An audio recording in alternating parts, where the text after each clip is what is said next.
સૌ મિત્રોને જય સોમનાથ. ઓમ નમઃ શિવાય. પ્રિય મિત્રો, તમારો દિવસ શુભ રહે, મંગલમ રહે, શુભકામના.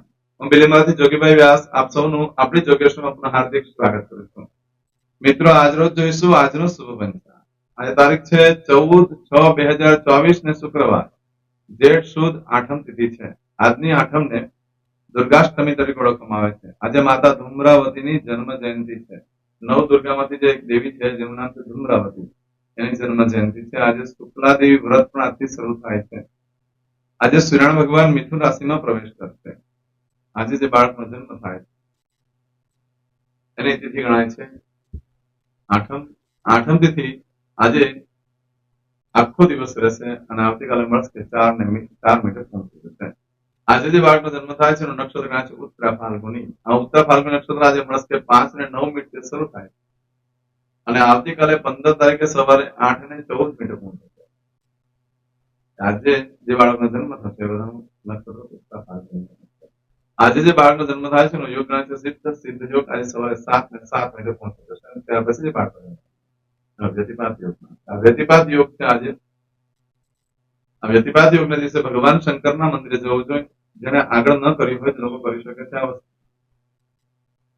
તાંબાના કળશની અંદર ગાયનું ચોખ્ખું ઘી લેવાનું, કોથળીમાં જ મૂકી દેવાનું અંદર. એની ઉપર એક તાંબાની ડીશ મૂકી દો, એમાં કાળા તલ મૂકી દો, એમાં કંઈક ગુપ્ત દક્ષિણા મૂકી દો, ઉપર એક દીવો મૂકી દો અને ભગવાન શંકરના મંદિરે ત્યાં જઈ દીવો ચાલુ કરો અને કળશ હાથમાં રાખી ભગવાનને પ્રાર્થના કરવાની છે, પ્રભુ મારા જીવનમાંથી ઉત્પાદ, દરિદ્રતા, દુઃખ, ભય, રોગ, શત્રુ બાધા દૂર કરો, અમારું અમારા પરિવારનું રક્ષણ કરો. આટલું આજે કરી લેવાથી જીવનમાંથી ઉત્પાદ જતો રહેતો હોય તો ચોક્કસ કરી લેજો. સારું ફળ પ્રાપ્ત થશે. આજના દિવસે બપોરે 12 વાગ્યા સુધીમાં કરી લેજો. કોઈ પણ શિવ મંદિર છે. આજે જે બાળકનો જન્મ થાય, આજે પ્રયોગ કરવા કીધું વ્યતિપાત યોગનો, એ આજે નહીં આવતીકાલે બપોરે 12 વાગ્યા સુધીમાં. કારણ કે આજે સાંજે 7 વાગ્યા પછી શરૂ થાય છે. રાત્રિનો સમય આ દાન ન કરી શકાય, એટલે આવતીકાલે સવારે તમે કરી શકો છો. બપોરે 12 વાગ્યા સુધીમાં કરી લો. આ વ્યતિપાત યોગમાં જે બાળકનો જન્મ હોય તેની પણ ચોક્કસ પ્રમાણ પૂજા વિધિ કરી લે. એ લોકોના જીવનમાં ખૂબ ઉત્પાદ. આજે જે બાળકનો જન્મ થાય છે એનું કરણ ગણાય છે વિષ્ટિ. આ વિષ્ટિકરણ આજે સવારે 10:48. આ વિષ્ટિકરણમાં જેનો જન્મ હોય એ લોકોની પણ પૂજા વિધિ કરે, કારણ કે એ લોકોને યમનો ભેટો મારે ગણે થાય છે. અકસ્માત વગેરે એવું આવી પડતું હોય છે. સવારે 10:48 પછી જે બાળકનો જન્મ એનું બહુ કરણ. આજે જે બાળકનો જન્મ થાય છે ને રાશિ ગણાય છે સિંહ. સિંહ રાશિનું નક્ષત્ર આવે છે મ અને ક. સિંહ રાશિનો સ્વામી ભગવાન સૂર્યનારાયણ છે. પરંતુ મિત્રો, આ સિંહ રાશિ આજે સવારે 11:55 પૂર્ણ થઈ જાય. એટલે આજે સવારે 11:55 પછી જે બાળકનો જન્મ થાય એની કન્યા રાશિ. કન્યા રાશિ નક્ષત્ર આવે છે પઠણ. કન્યા રાશિનો સ્વામી બુધ. આ કન્યા રાશિ આજે સવારે 11:55 થી શરૂ થઈ 17 તારીખે મળશે 35 સુધી રહેશે. ત્યાં સુધી જે બાળકોને જન્મ થશે બધાની રાશિ કન્યા. આ રાશિ તિથિ વાર નક્ષત્ર કરેલો જીવનમાં સરળતાથી સફળતા પ્રાપ્ત કરશો. આજે જે કોઈ મારા સબસ્ક્રાઇબ મિત્રની વર્ષગાંઠ છે યા મેરેજ એનિવર્સરી છે એ બધાને મારી ઘણી ઘણી શુભકામના. મારા પરિવારમાંથી કોઈ સદસ્યની મેરેજ એનિવર્સરી હોય યા વર્ષગાંઠ હોય એ બધાને પણ મારી ઘણી ઘણી શુભકામના. તમારા જીવનમાં ખૂબ પ્રગતિ થાય. ભગવાન શંકર તમારી બધી મનોકામના પૂર્ણ કરે એવી સોમનાથ દાદાને પ્રાર્થના કરું છું. અને ત્યાં સુધી આજના દિવસે આજનું સુકન કરી લેજો. આજનું સુકન કરેલું હશે તો તમારો આખો વર્ષ સુંદર રીતે વ્યતીત થશે અને જીવનમાં ખૂબ પ્રગતિ. આજે જે કે મારા સબસ્ક્રાઇબ મિત્ર છે પોતે એ મારા પરિવારના સદસ્યોમાંથી કોઈ પણ વ્યક્તિ આજે કોઈ જગ્યા પર ઇન્ટરવ્યુ આપવા જઈ રહ્યા છે, કોઈ નવો વેપાર ધંધો ચાલુ કરવા જઈ રહ્યા છે, કોઈ રમત ગમતમાં ભાગ લેવા જઈ રહ્યા છે, કોઈ આજે ઓપરેશન કરાવવા જઈ રહ્યું છે, કોઈની આજે ડિલિવરી હોઈ શકે, કોઈને આજે સગાઈ પણ હોઈ શકે. સગાઈ કરવા માટે આજનો દિવસ મધ્યમ રહેશે. તેમજ આજના દિવસે કોઈને છઠ્ઠીની પૂજા હોઈ શકે, કોઈ ધર્મક્ષેત્રની યાત્રા માટે જઈ રહ્યું છે, કોઈ વિદેશ જઈ રહ્યું છે. હવે કોઈ પણ કાર્ય કરવા માટે તમે જઈ રહ્યા છો એ બધા કાર્યની અંદર ભગવાન શંકર તમારી મદદ કરે અને તમારા જીવનમાં સંપત્તિ પ્રાપ્ત થાય એવી સોમનાથ દાદાને પ્રાર્થના કરું છું. પરંતુ મિત્રો, આજે તમે આવા કોઈ પણ કાર્ય કરવા જઈ રહ્યા છો તે કાર્ય કરતા પહેલા આજનું સૂચન કરીને જજો તો સારી સફળતા પ્રાપ્ત કરી શકશો. આજના દિવસે શુક્રવાર છે એટલે નાના નાના ભૂલકાઓને, બાળકોને મીઠી વસ્તુ ખવડાવવાનું બહુ મહત્વ હોય. એ લોકોને મીઠી વસ્તુ ખવડાવવાથી માં લક્ષ્મી પ્રસન્ન થાય. આજે પત્નીને બહાર ફરવા લઈ જવું જોઈએ, સારું સારું ખવડાવવું જોઈએ કઈ ગિફ્ટ લઈ આપવી જોઈએ તો પણ લક્ષ્મી દેવી ખૂબ પ્રસન્ન થાય. આજે મિત્રને પણ ફરવા લઈ જવા જેવો યોગ્ય દિવસ છે, એનાથી પણ લક્ષ્મી દેવી પ્રસન્ન થાય છે. આજના દિવસે સાચો મિત્ર પત્ની હોય અને પતિ હોય એ જો તમને મળી જાય છે સાચા, તો તમારા જીવનનું અંતકાળ સુધી તમારું જીવન સુખમય રહેતું હોય છે. આજના દિવસે કોઈ પણ કાર્ય કરવા માંગો છો તમે, તો એ કાર્યક્ષેત્રની અંદર એક ચોક્કસ શુભ સમય હોય છે. જે સમયગાળા દરમિયાન તમે કાર્ય કરો છો તો કાર્યમાં તમને સારી સફળતા મળતી હોય છે. આજે શુક્રવાર છે, આજે શુક્રવારના દિવસે કોઈ પણ કાર્ય કરવા માટે ચોક્કસ શુભ સમય જોઈએ. આજે સવારે 6 થી સવારે 10:30 વાગ્યા સુધીનો સમય શુભ રહેશે. એમજ બપોરે 12 થી બપોરે 1:30 સુધીનો સમય શુભ રહેશે.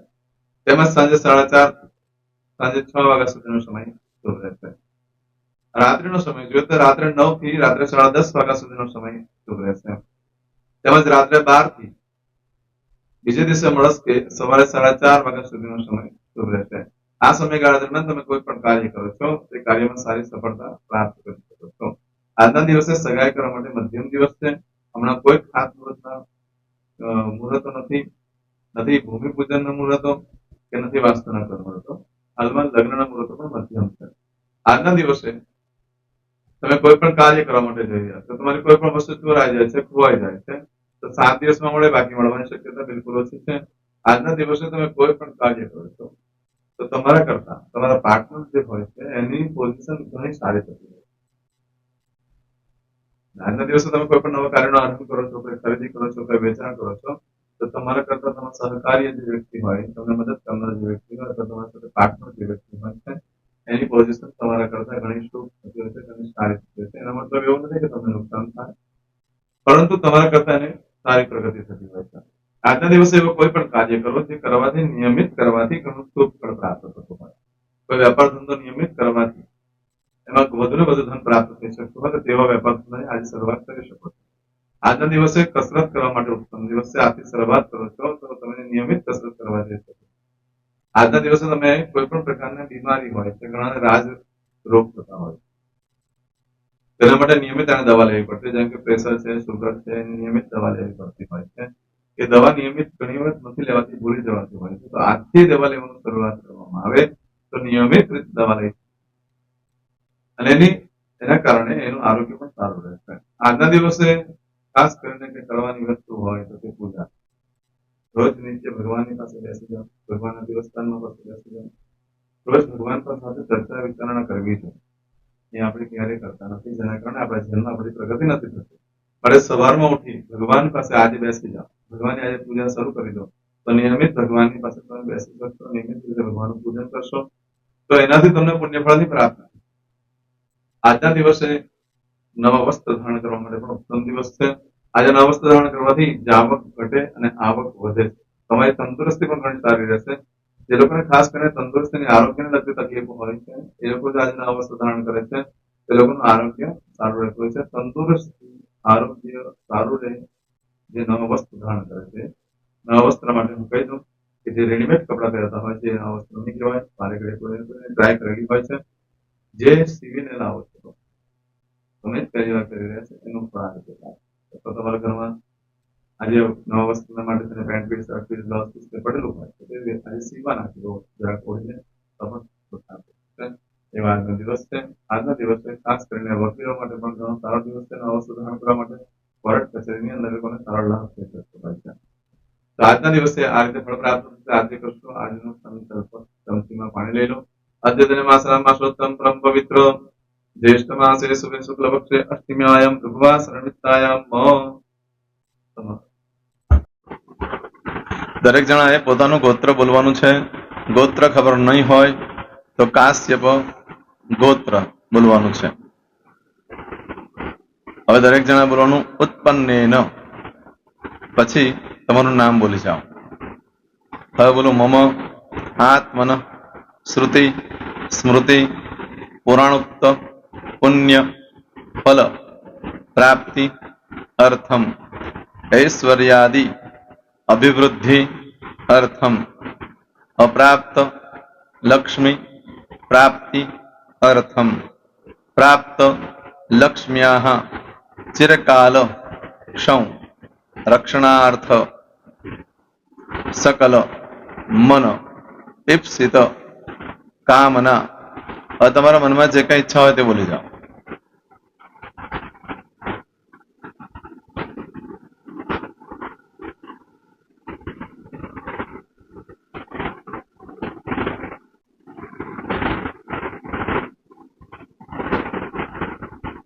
બોલો. અનુસાર્થ સમ સિદ્ધિ અર્થમ લોકે સભાયામ રાજદ્વારે વ્યાપારે વિદ્યા અભ્યાસે સર્વત્ર યશ વિજય લાભાદિ પ્રાપ્તિ અર્થમ ઇહ જન્મની જન્માંતરે વા સકલ દૂરિત ઉપશમનાર્થમ ચતુર્વિધ પુરુષાર્થ સિદ્ધિ અર્થમ ત્રિવિધ તાપ ઉપશમનાર્થમ તથા ચ મમ જન્મ સમયે ઉદિત નક્ષત્ર યોગ કરણ રાશિ તિથિ વાર દેવતા દ્વારા અશુભ ફલ દોષ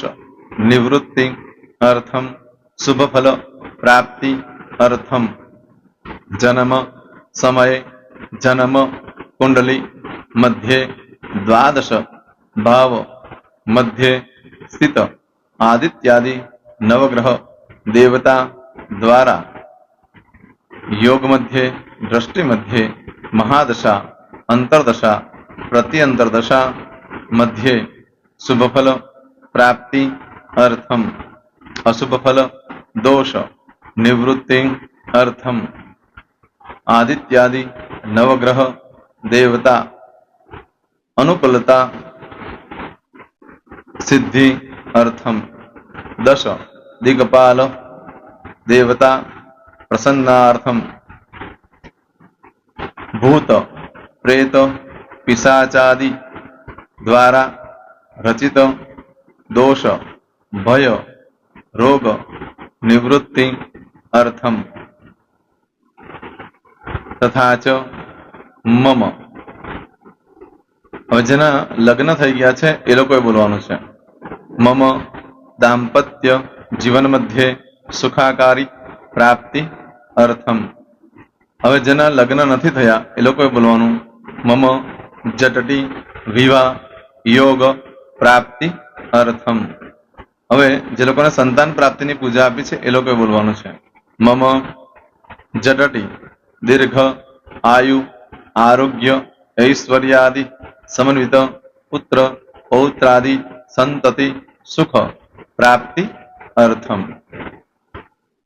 હવે જે છોકરાઓ અભ્યાસ કરી રહ્યા છે વિદ્યાર્થી છે એ લોકોને પૂજા આપી છે એ લોકોએ બોલવાનું વિદ્યા અભ્યાસ મધ્યે દેશે વિદેશે સર્વત્ર ઉત્તર ઉત્તર દિવ્ય સફળતા સાનુકૂળતા પૂર્વક પ્રાપ્તિ અર્થમ.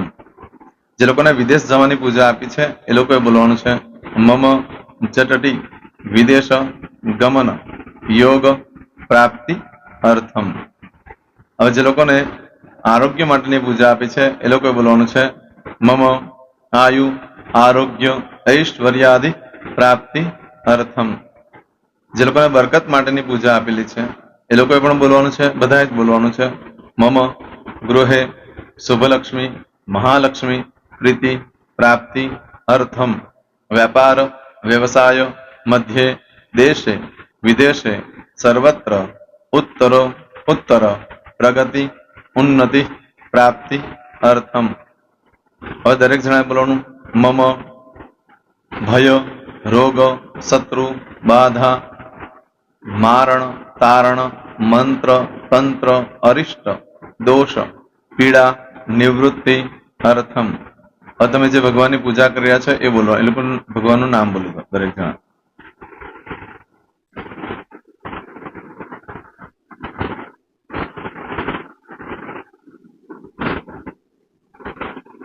બોલો દેવતા નામ પૂજન અર્ચન અહમ કરીશ્ય. પાણી મૂકી દેવાનું છે.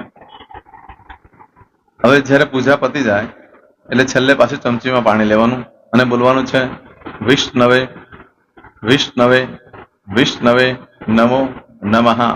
વિષ્ણુ સ્મરણાત સર્વમ પરિપૂર્ણમસ્તુ. એતાની ગંધ પુષ્પ ધૂપ દીપ નૈવેદ્ય તામ્ર દક્ષિણ વક્ષણ સહિત બોલો મમ સકલ મન કામના સિદ્ધિ અર્થમ પૂજન અર્ચન. જે ભગવાનની પૂજા કરી હોય તે દેવનું નામ બોલી દો. બોલો દેવતાના ચરણ કમલે અર્પણમસ્તુ. પાણી મૂકી દો. ફરી પાછું પાણી લેવાનું. પૂજન અર્ચન તત્સત બ્રહ્માર્પણમસ્તુ. નીચે જમીન પર પાણી મૂકી દો. એમાં આંગળી કસી કપડામાં તિલક કરી દો. બે હાથ જોડી ભગવાનને વંદન કરવાના. કહેવાનું કે હે પ્રભુ, મારાથી, મારા પૂર્વજોથી, મારા પરિવારજનોથી ગયા જન્મમાં આ જન્મમાં જે કાંઈ પાપ કર્મ થયા છે એ બધા પાપ કર્મથી અમને મુક્ત કરો. અમે તમારા બાળક છીએ. હે પ્રભુ, અમે તમારો ખૂબ આભાર માનીએ. આજે અમારી પાસે તમારી પૂજા કરાવી. આ પૂજામાં જાણતા અજાણતા કંઈ ક્ષતિ થઈ હોય તો અમને બ્રાહ્મણોને ક્ષમા કરજો. નમસ્કારાન સમર્પયામિ. આહ્વાનમ ન જનામિ ન જાન પૂજા ક્ષમ પરેશ્વર મંત્રહેમ ક્રિયાન ભક્તિમ સુરસોય પૂજન તો કંગતમ બામ ગોદાત્રમે ચાગના સંધિ પુણ્ય દર્શના ધન્ય હો તૃષ્ણાર્ધમ. હવે ઊભા થઈ જવાનું. શ્રીનારાયણ ભગવાનને પાણી ચડાવી દેવાનું. તમારો દિવસ શુભ રહે. તમે અને તમારો પરિવાર સુખી રહે, સંપન્ન રહે, સુરક્ષિત રહે એ ભગવાન સોમનાથ દાદાને પ્રાર્થના. પ્રેમ મિત્રો, તમે મારા વિડીયોને લાઈક ના આપી હોય તો સૌથી પહેલા લાઈક આપી દો.